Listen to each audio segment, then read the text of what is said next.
Hello, everybody. It is Reed Mahalka from readaboutsex.com, and it is the end of days in so many ways. Sex Geek Summer Camp happened. I'm going to talk a little bit about that today. Also, last week, the Supreme Court of the United States, aka SCOTUS, overturned Roe versus Wade. And while I am not an expert in these matters, is abortion and the right to be able to get a safe abortion is very near and dear to me for a lot of different reasons. And so I just want to really quickly say and share some resources for supporting abortion if it's still legal in your state, or if you have friends who are having questions and worries about whether their, pregnancy outcomes will be outlawed, because there's a whole cascade of other things happening around Roe versus Wade being overturned. All that to be said, one of the podcasts that I love is In the Bubble with Andy Slavitt. It is a podcast that started during the pandemic and was about navigating COVID and staying up to date on things. And I really love Andy's approach, and he has worked in and around policy making for health for years. It's his career, and so he has access to some of the best minds out there around things. And I'm just going to advocate or invite you to check out the podcast where they did a special episode on the impact of the end of Roe versus Wade, and link to it so that you can go jump to it. But the recommendations that I'm gonna just share right now, again, check the comments, are all about are recommendations that came from this podcast, and I really love the way that they approach things and talk about things. So the big things around abortion, if you or somebody you know needs help finding an abortion, you can go to www.ineedana.com. So INEEDANA.com. So I need an abortion, but abortion's not spelled out.com. And also www.abortionfinder.org. These are two sites that they listed in the interview, which I think are really amazing. If you're worried, or somebody you know is worried, that their abortion or their pregnancy outcome, like let's say they're going to have a miscarriage, and that might fall under now being illegal, because it could be categorized as an unintended abortion. You aborted a fetus. Your body aborted the fetus. You can go, if you have any worries about your abortion or your pregnancy outcome, that they might be criminalized, go to reprolegalhelpline.org.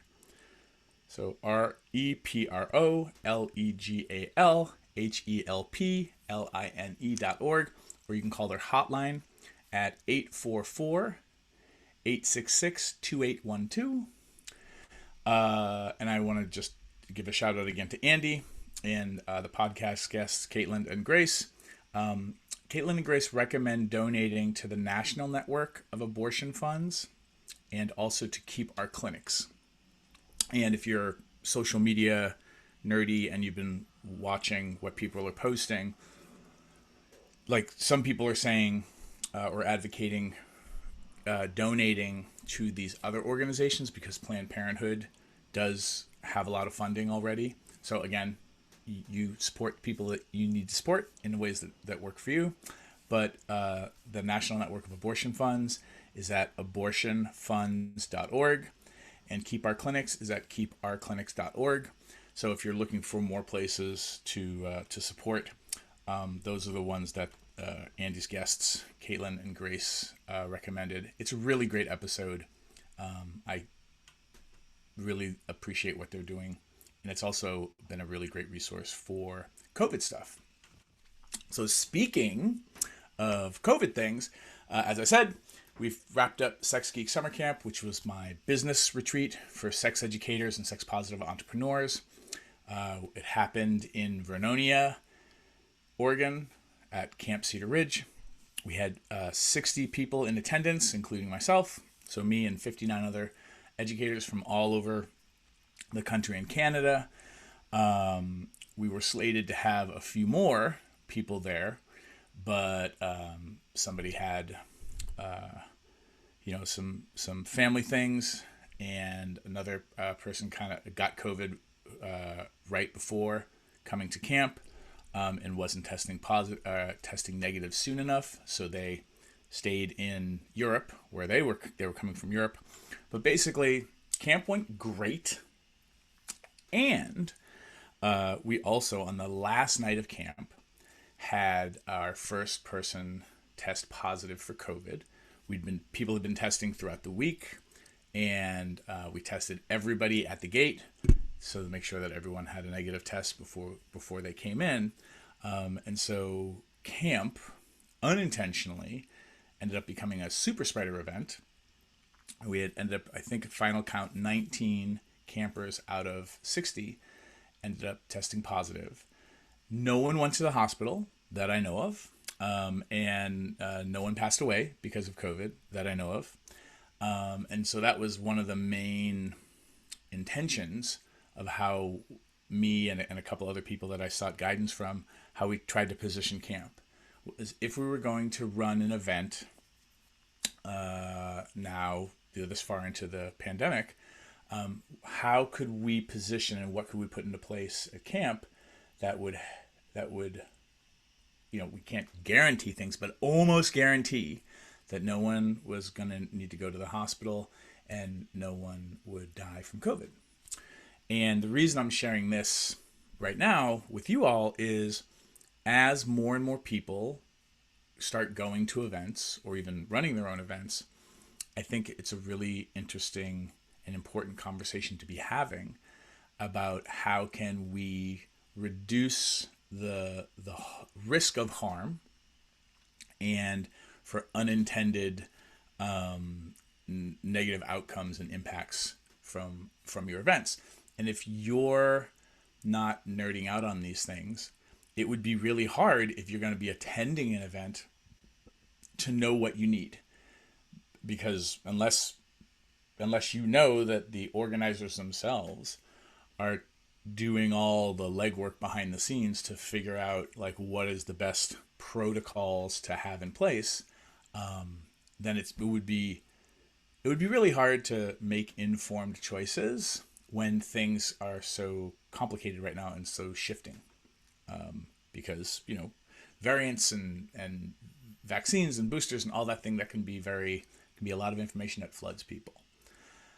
If you're curious, I'll put in the link to the COVID safety and protocols that we came up with for camp. And what I can say is that the big thing for us with camp was making sure everyone was vaccinated and that everyone was boosted. According to the CDC guidelines was basically how we framed it. I encouraged campers to get their second boosters if they could. Not everybody qualified for those things. We had some conversations inside camp, or the camp attendees about ways that you could go talk to your pharmacy and perhaps get boosted even if you weren't the right age for being authorized for boosting and things like that. I also had a conversation with one of the people that were working with the infection prevention and control nurse for Oregon's COVID-19 facility outreach and outbreak team. I, through a couple of people that I knew, was able to speak with one of the heads of this program and walked her through, and thank you, Sarah, wherever you are, thank you so much. I walked them through what we were doing with camp, what the intentions of camp were around, stacking the deck in our favor, that no one goes to the hospital, no one dies. And then, here are the protocols we've got at camp. Here's what we can kind of imagine's going to happen with just how people behave. And so, like, could you, as somebody who's, on the ground and in the trenches, like, can you point out where we could be doing things better at camp? And what was so invaluable about that conversation was that Sarah really, like, from a in the trenches perspective, shared that, like, statistically speaking, even if everyone's testing negative with antigen tests and PCR tests, with a group of ours, like 60 people, there's no way that we can be absolutely sure that COVID isn't among us. That there's the potential, mathematically speaking, that somebody will come to camp and have COVID even if they're testing negative. So short of getting 60 people to come to Oregon, quarantine themselves for 2 weeks, see no one, then come to camp, which just isn't feasible, right? No one can take 2 weeks off to fly someplace, hole up in a hotel, to then come to an event. So, like, we kind of reverse engineered, like, what would the best practices be, and where at camp is the potential or risk for people to be exposed, and then for COVID to be spreading. So that the assumptions of COVID, somebody's coming to camp who has COVID, they just don't know it, and how can we minimize the chances of people having to go to the hospital or somebody having, dying of COVID. And it was really interesting to just talk about, like, we can encourage people to wear masks when they're waiting in line and talking to each other. But the wiggle room or the weak areas at camp are going to be, like, in the cafeteria, when people are sitting right across the table from each other and they're talking, even if they're outside and they're sitting across a picnic table from each other and they're talking over food, like, they're going to be spewing air on each other. Whenever the campers are going to be, like, inside together for long periods of time. How, if people are having sex or cuddling or things like that, like, these are opportunities where we can invite people to wear masks, and also understanding that after 3 years of not having camp, there's going to be a tendency after several days of being together and celebrating and nerding out and becoming friends, that people are going to get more wiggly about wearing their masks or not wearing their masks. And so that there's no guarantee that even if you're testing negative, that means you won't test positive a few days from now. All those situations we kind of talked about and tracked.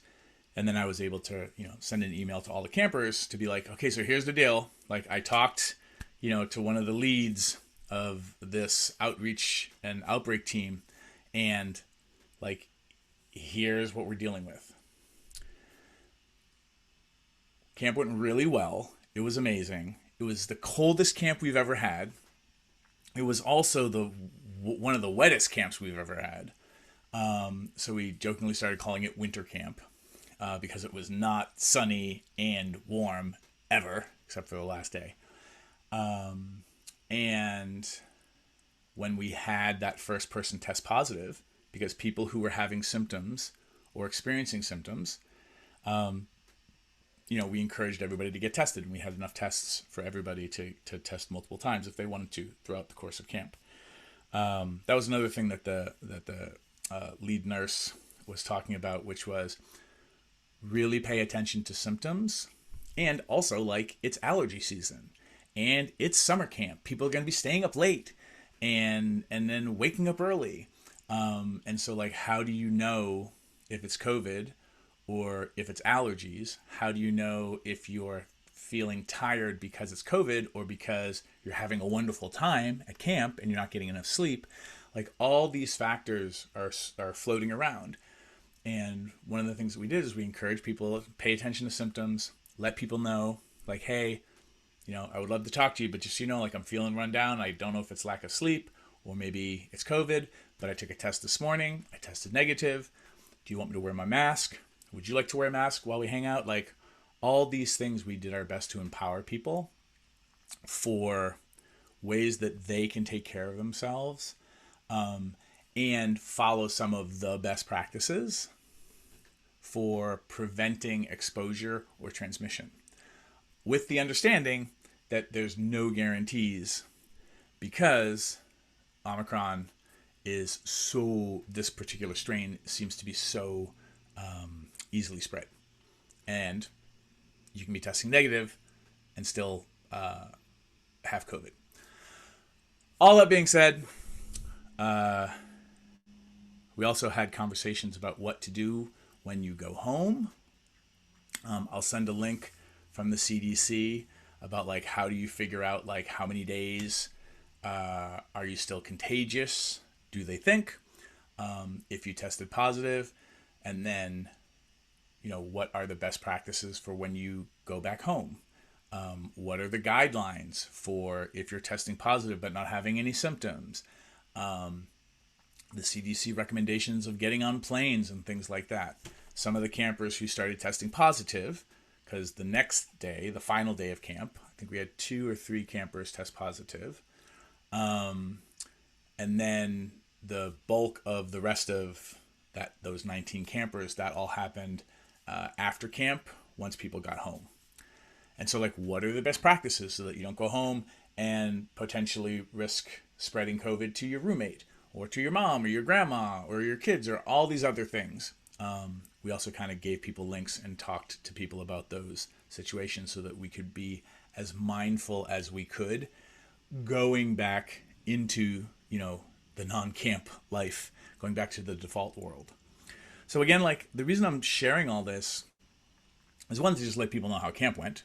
But also like to get people thinking now, because like now as we officially kick off summer, like how informed are you about the events you might be choosing to attend?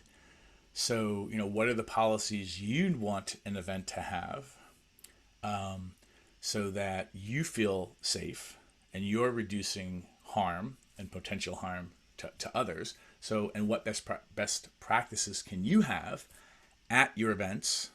Also, like before you go to an event, but before you go to an event, at an event, and then once you go home. And how will you emotionally prepare yourself for the, possibility that you might get COVID at an event, and then you have to go home or go back to work or, whatever that is for you post-event. I feel really good from the feedback that we had with all the campers, the ones who didn't get COVID, the ones who did get COVID, how everybody supported each other. There was a lot of camaraderie and support that was already happening. One, because it was so friggin' cold at camp, and a lot of, the teaching space was kind of an outdoor barn shed kind of large space with a concrete floor. So it was fucking cold. So there's already a lot of like bonding happening there, and solidarity. And then also, post camp, like how people were showing up for each other, and not shaming people for getting COVID, not thinking people were being reckless, because they attended a live event. And it's been really inspiring. And if you're watching this and you're somebody who came to camp, I just want to say thank you for how you all showed up. I think one of the lessons for me is also realizing, because we have a Facebook group for all the campers who've ever been to camp, there was so much camaraderie and bonding, and okayness with people attending camp and possibly getting COVID, and for the ones who did, that there was so much shared bonding experience and joy for having been at camp together that it landed unintentionally the impact on people in the Facebook group who hadn't been to camp. It landed like we were being very cavalier and not really recognizing how much suffering and struggle and the not having compassion and being present to that other people who weren't at camp might be activated or triggered or not appreciate us talking about COVID in more delicate ways.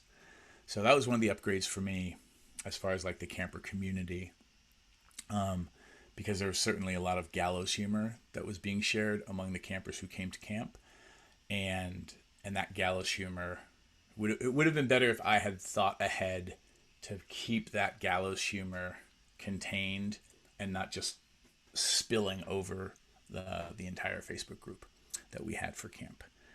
So that was my fuck up, and I wish I'd done that differently, because that could have left everybody feeling a lot more seen and appreciated as a part of our community went through this process of attending an event, having it be a super spreader event, and then getting through that.